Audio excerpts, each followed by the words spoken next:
દ્વારકાના માર્ગ ઉપર આવે છે. ચાલતા ચાલતા ઠેકો આવે તો પડી જાય, ઉભા થઈ શ્રી કૃષ્ણ શરણમ મમ શ્રી કૃષ્ણ શરણમ મમ કરતા કરતા સુદામા દ્વારકા તરફ જાય અને એક જગ્યાએ વિશ્રામ કર્યો. વિશ્રામ કરી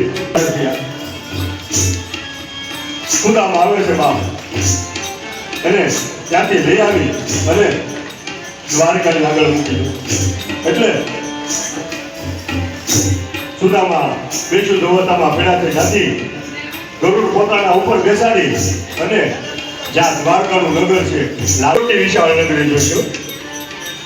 નગરી જોઈ કોઈને પૂછું કે આ નગરી કઈ છે?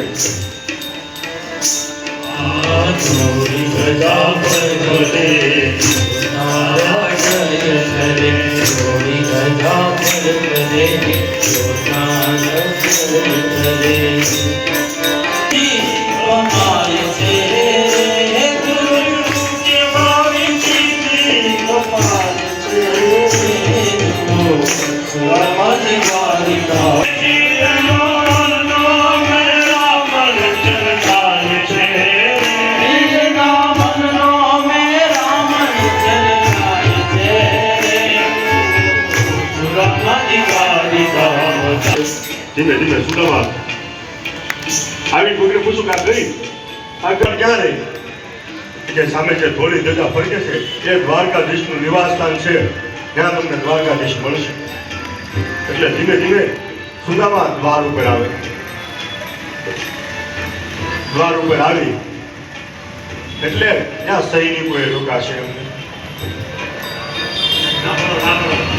સૈનિકોએ રોકાશે સમય છે. અત્યારે ભગવાન કોઈને ન મળે. તમારે ભગવાન અમને દ્વારકાધીશનો હુકમ છે કે જે આંગણે કોઈ સાધુ સંત બ્રાહ્મણ યાચક આવે ને એટલે પૂછવા નહીં આવતા, જે જોઈએ દાન અર્પણ કરી દો. તમારે શું જોઈએ? ત્યારે કીધું ભાઈ હું માગવા નથી આવ્યો, હું માગવા નથી આવ્યો. દ્વારપાલને ઘણી આજીજી કરે દ્વારપાલ એટલે ઘણી વખત સુદામાએ આજીજી કરીને એટલે એની અંદરથી બે સેવક એવા હતા સૈનિક, એને દયા આવી કે કાંઈ આપણે ભગવાનને કહી આવી તો પૂછી આવી તો ખરી કે મળશે કે નહીં. જો સ્વરૂપ કેવું છે ભગવાન હિંચકાની અંદર એક પગ હિંચકા ઉપર છે, એક પગ નીચે છે. એક પગમાં મોજડી ફેરેલી છે એટલે પટરાણીઓ ભગવાનની સેવા કરે છે. કોઈ ચામર ઢોળે, કોઈ પાનના બીડા બનાવે. એટલે સિપાહીઓ આવીને નમસ્કાર કર્યા. કીધું કે મહારાજ એક બ્રાહ્મણ આવ્યા છે. પરમાત્મા કીધું એમાં પૂછવાની જરૂર નથી. મેં તમને કેટલી વાર કીધું કે કોઈ સાધુ સંત બ્રાહ્મણ આવે એટલે પૂછી લો તમે કે મહારાજ એમ કે તમારે કઈ જોતું નથી. એટલે કે મારે ભગવાન કૃષ્ણને મળવું છે. કે મહારાજ કેવું છે, એનું રૂપ કેવું છે? પગની અંદર માથા ઉપર પાઘડી કરી તો મારા વળગી જાય. પગની અંદર મોજડી જો તો કયા પ્રાંતનો છે કયો કે મહારાજ એવું એના પગની અંદર ચપ્પલ નથી, પાઘડી નથી, એક ફાટેલ ધોતલી છે.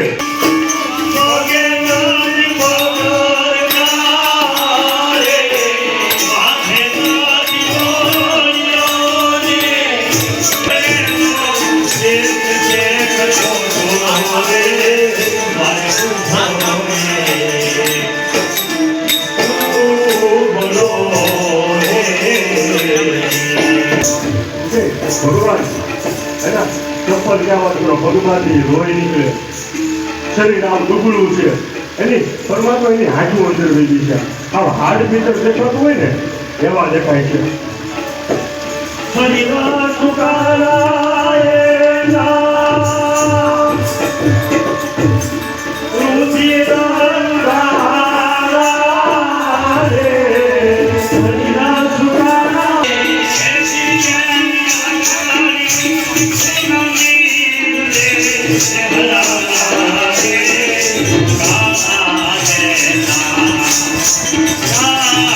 ભણતા ને ત્યારે તને આવડતું નહોતું અને તારી નોટ લખતો એમ કીધું છે એને. એ ઠાકરે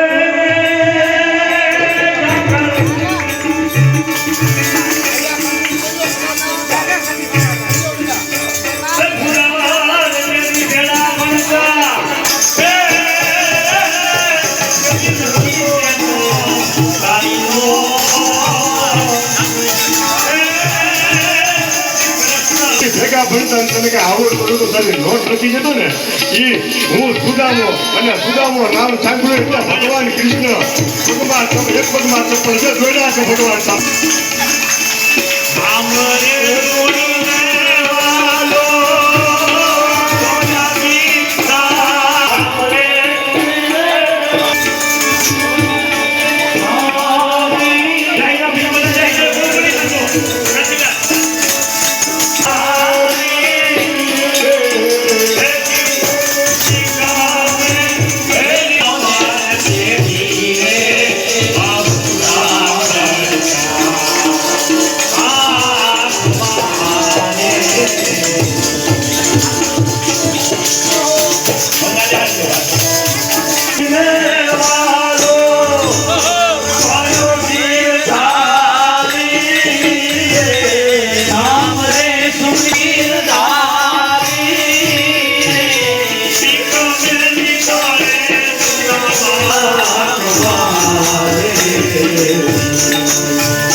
ભગવાન જોયા પાછળ હાથે હાથ પકડાની આ કોણ એવું આવ્યું કે પરમાત્માને ભાન નથી.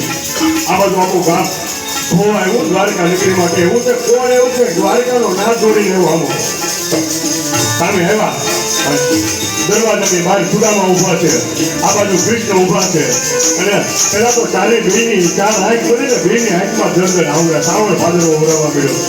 ભગવાન કૃષ્ણે ખાલી લાંબા હાથ કર્યા સુદામા કે બાપ હવે અહીંયા ઉઠીને મારી શક્તિ હતી હું અહીંયા આવી ગયો હવે તો તું આવ.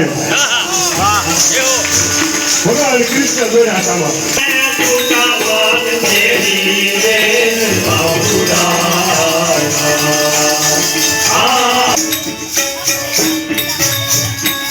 આગળ ઉપર બેઠા જોયું ભગવાન ફોન દબાવ્યો જોતા ફોન દબાવ કૃષ્ણ કુમારે ચીપિયા લાવો સોળે લાવો પણ આ તો કૃષ્ણને દ્વારકા એ બધા મોટા મહેલની અંદર સોય ક્યાં મળે. રાણીઓને વાર લાગી ભગવાને આમ સુદામાનો પગલે પોતાનું મોઢું લગાડી દાંતથી કાઢે છો. સુદામાનો પગ મુખમાં લઈ અને આમ દાંતેથી ભગવાનના ગાતા કાઢે અને કીધું સ્નાન કરાવવાનું છે. સુંદર કેસરયુક્ત જળ બ્રાહ્મણે પાત્રનું તૈયાર કરી સુદામાને બેહાડ્યા અને રાણીઓને કીધું કે જે આ સુદામાની સેવા કરશે એ મારી માનીતી રાણી થાય. એટલું કીધું કે આપો આંખે હાથ પકડાવીને સુદામાની સેવામાં લાગી ગઈ.